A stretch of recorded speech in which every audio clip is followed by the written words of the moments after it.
মুক্তিযোদ্ধাদের বকেয়া ভাতা পরিশোধে ঘুষ কেলেঙ্কারি, মন্ত্রণালয়ে লিখিত অভিযোগ।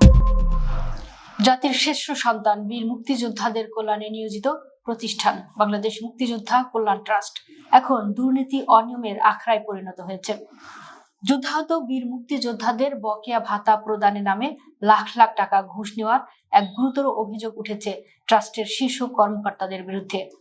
ভুক্তভোগীরা সরাসরি বাংলাদেশ মুক্তিযোদ্ধা কল্যাণ ট্রাস্টের 3 পদস্থ কর্মকর্তার বিরুদ্ধে অভিযোগের আঙুল তুলেছেন।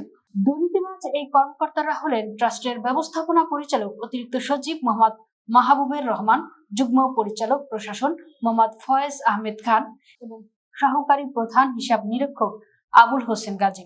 কল্যাণ ট্রাস্টের কর্মকর্তা 3 জন মুক্তিযোদ্ধা এবং ইফতেখার আহমেদ সবুজ নামের এক মুক্তিযোদ্ধার সন্তানকে মিডলম্যান বা দালাল হিসেবে ব্যবহার করে এই ঘুষের টাকা লেনদেন করেছেন। যেসব মুক্তিযোদ্ধা ঘুষ দিতে অপারগতা প্রকাশ করেছেন তাদের প্রাপ্য টাকা থেকে 3.5 লাখ টাকা কেটে রাখার মতো ধৃষ্টতা দেখিয়েছেন দুর্নীতিবাজ এই কর্মকর্তারা। এক পর্যায়ে মুক্তিযোদ্ধারা এ নিয়ে প্রতিবাদ করলে তাদেরও হুমকি দেওয়া হয়। দুর্নীতিবাজ কর্মকর্তাদের ভাষ্য ছিল, ডি ক্যাটাগরি হতে সি ক্যাটাগরির গেজেট তো করতেই দেব না, বেশি বাড়াবাড়ি করলে এমন ভাবে প্রমাণ করে দেব যে আপনারা মুক্তিযোদ্ধাই নন। এ ঘটনায় ভুক্তভোগী মুক্তিযোদ্ধারা মুক্তিযুদ্ধ বিষয়ক মন্ত্রী বরাবর লিখিত অভিযোগ দায়ের করেছেন। দীর্ঘ আইনি লড়াইয়ের পর উচ্চ আদালতে রিট পিটিশন মামলা নং 8636 বা 2010, 1463 বা 2011, 3003 বা 2011, 3004 বা 2011, 4902 বা 2011, 6235 বা 2008, 2328 বা 2011, 2726 বা 2009, 2123 বা 2011, 9287 বা 2008 ও 5628 বা 2009 মোট 11টি মামলার রায়ে গেজেটভুক্ত যুদ্ধাহত বীর মুক্তিযোদ্ধাদের ডি ক্যাটাগরি হতে সি ক্যাটাগরিতে উন্নীত করার নির্দেশ দেওয়া হয়। আদালতের নির্দেশে 2003 সাল থেকে সকল প্রকার বকেয়া ভাতাটি প্রদানের জন্য মুক্তিযোদ্ধা কল্যাণ ট্রাস্টকে আদেশ দেওয়া হয়, কিন্তু আদালতের এই আদেশ বাস্তবায়ন করতে গিয়ে শুরু হয় ঘুষ বাণিজ্য। জানা গেছে, বকেয়া ভাতা প্রদানের বিপরীতে ঘুষ আদায়ের জন্য ট্রাস্টের কর্মকর্তারা একটি শক্তিশালী সিন্ডিকেট গড়ে তুলেছেন। ঘুষ লেনদেনের সিন্ডিকেটে দালাল 3 মুক্তিযোদ্ধা হলেন তাহাজউদ্দিন, মোহাম্মদ নুরুল হুদা এবং মাহবুবুর রহমান। এদের সঙ্গে রয়েছেন আরেক মুক্তিযোদ্ধার সন্তান ইফতেখার আহমেদ সবুজ। যুদ্ধাহত মুক্তিযোদ্ধাদের বকেয়া ভাতার নথি ছাড়াতে ওই সিন্ডিকেট প্রত্যেকের কাছ থেকে অগ্রিম 3.5 লাখ টাকার চেক নেয়।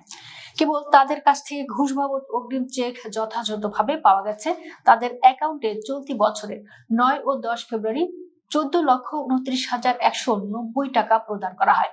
একই দিনে ওই চক্রের সদস্যরা মুক্তিযোদ্ধাদের কাছ থেকে ঘুষ বাবদ অগ্রিম নেওয়া 3.5 লাখ টাকার চেকগুলো সংশ্লিষ্ট ব্যাংক থেকে নগদায়ন করে নেয়। এভাবে প্রায় শখানেক মুক্তিযোদ্ধার কাছ থেকে কয়েক কোটি টাকা ঘুষ হাতিয়ে নিয়েছে চক্রটি। যারা এই অনৈতিক দাবি পূরণ করেছেন কেবল তাদের অ্যাকাউন্টে পূর্ণ বকেয়া টাকা ঢুকেছে। অন্যদিকে প্রায় 300 জন মুক্তিযোদ্ধার ভাতার টাকা গত মার্চ মাসের 2 ও 3 তারিখের মধ্যে অ্যাকাউন্টে জমা হলেও এদের মধ্যে সকলের টাকার অঙ্ক কম এসেছে। মূলত যারা ঘুষ দিতে পারেননি তাদের ভাতা থেকে সরাসরি এই টাকা কেটে রাখা হয়েছে। অভিযোগকারী মুক্তিযোদ্ধারা জানান, একই আদালতের রায়ে এবং একই ক্যাটাগরিতে উন্নীত হওয়া সত্ত্বেও ভাতার পরিমাণে পার্থক্য দেখা দিয়েছে। মোহাম্মদ আব্দুল মান্নান, মোহাম্মদ কফিল উদ্দিন, গোলাম মোস্তফা, বিল্লাল হোসেন, আমিনুজ্জামান সহ অনেক মুক্তিযোদ্ধা পূর্ণ বকেয়া হিসেবে 14,29,190 টাকা পেয়েছেন। আগে বলা হয়েছে এদের সংখ্যা প্রায় শখানেক, অথচ এই ক্যাটাগরির সবাই একই সুবিধা পাওয়ার কথা থাকলেও কারো কারো অ্যাকাউন্টে জমা হয়েছে 10,79,190 এবং কেউ কেউ পেয়েছেন 11,29,190 টাকা। অর্থাৎ এদের কাছ থেকে 3.5 লাখ অথবা 3 লাখ টাকা করে কেটে রাখা হয়েছে। কেন এই টাকা কাটা হলো এর কোনো সদুত্তর দিতে পারেননি সংশ্লিষ্ট কর্মকর্তারা। উল্টো মুক্তিযোদ্ধাদের নানাভাবে হয়রানি করা হচ্ছে। বৈষম্যের বিষয়টি নিয়ে প্রথমে বাংলাদেশ মুক্তিযোদ্ধা কল্যাণ ট্রাস্টের যুগ্ম পরিচালক প্রশাসন মোহাম্মদ ফয়েজ আহমেদ খানের সাথে কথা বলেন ভুক্তভোগীরা। দালাল ওই 3 মুক্তিযোদ্ধা অথবা সহকারী প্রধান হিসাব নিরীক্ষক আবুল হোসেন গাজীর কাছে যাওয়ার পরামর্শ দেন যুগ্ম পরিচালক ফয়েজ আহমেদ। ভুক্তভোগী মুক্তিযোদ্ধারা যথারীতি আবুল হোসেন গাজীর কাছে যান। আবুল হোসেন গাজীও দালালদের সঙ্গে যোগাযোগ করার পরামর্শ দেন। এক পর্যায়ে তারা বাংলাদেশ মুক্তিযোদ্ধা কল্যাণ ট্রাস্টের ব্যবস্থাপনা পরিচালক মোহাম্মদ মাহবুবুর রহমান অতিরিক্ত সচিব এর সাথে বিষয়টি নিয়ে দেখা করলেও তিনি একই কথা বলেন। এরপর নিজেরাই বিষয়টি অনুসন্ধানের মাধ্যমে উদ্ঘাটনের চেষ্টা করেন। ভুক্তভোগী মুক্তিযোদ্ধাদের অনুসন্ধানে বেরিয়ে এসেছে মুক্তিযোদ্ধা কল্যাণ ট্রাস্টের উক্ত 3 কর্মকর্তা ভুক্তভোগীদের মধ্যে 3 মুক্তিযোদ্ধা এবং জনৈক ইফতেখার আহমেদ সবুজ মিলে একটি শক্তিশালী সিন্ডিকেট গড়ে তুলেছেন। অভিযোগ উঠেছে এই সিন্ডিকেটের মাধ্যমে ঘুষ বা কমিশনের বিনিময়ে নির্দিষ্ট কিছু ব্যক্তিকে পূর্ণ টাকা ব্যাংক অ্যাকাউন্টে দেওয়া হয়েছে, আর অন্যদের প্রাপ্য অর্থ থেকে অগ্রিম কেটে রাখা হয়েছে। একই টাকা সরকারি তহবিলেই রয়ে গেছে। তবে যাদের অ্যাকাউন্টে পূর্ণ টাকা ঢুকেছে তাদের অ্যাকাউন্ট থেকেও অগ্রিম চেকের মাধ্যমে ঘুষের টাকা তুলে নেওয়া হয়েছে। ভাতা নিয়ে এই বৈষম্যের প্রতিবাদ করায় ভুক্তভোগী মুক্তিযোদ্ধাদের চরম অপমান ও হুমকির শিকার হতে হয়েছে।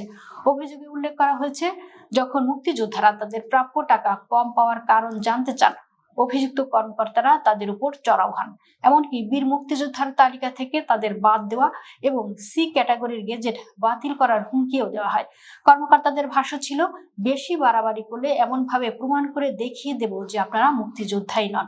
জীবনের শেষ প্রান্তে এসে এমন অপমানের শিকার হয়েছেন অনেক বীর মুক্তিযোদ্ধা ও তাদের পরিবারের সদস্যরা। মুক্তিযোদ্ধাদের অভিযোগ, দালাল 3 জন মুক্তিযোদ্ধা মেহেরপুর মোহাম্মদ নুরুল হুদা, মোহাম্মদ তাহাজউদ্দিন এবং কুষ্টিয়ার মোহাম্মদ মাহবুবুর রহমান ও সবুজের মাধ্যমে যারা অগ্রিম চেকের মাধ্যমে ঘুষ লেনদেন করেছেন তাদের নথি দ্রুত ছেড়ে দেওয়া হয়েছে, কিন্তু সৎ ও অসচ্ছল মুক্তিযোদ্ধারা তাদের ন্যায্য পাওনা থেকে বঞ্চিত হচ্ছেন। এই নজিরবিহীন দুর্নীতি ও ঘুষ কেলেঙ্কারির ঘটনায় যুদ্ধাহত বীর মুক্তিযোদ্ধা ও তাদের সন্তানদের মধ্যে চরম ক্ষোভ বিরাজ করছে। তারা অবিলম্বে এই ঘুষখোর সিন্ডিকেট ভেঙে দিয়ে বিভাগীয় তদন্তের মাধ্যমে দোষীদের দৃষ্টান্তমূলক শাস্তির দাবি জানিয়েছেন। একই সাথে কেটে রাখা বকেয়া টাকা ফেরত পেতে মুক্তিযুদ্ধ বিষয়ক মন্ত্রণালয়ের কাছে সরাসরি হস্তক্ষেপ কামনা করেছেন ভুক্তভোগীরা।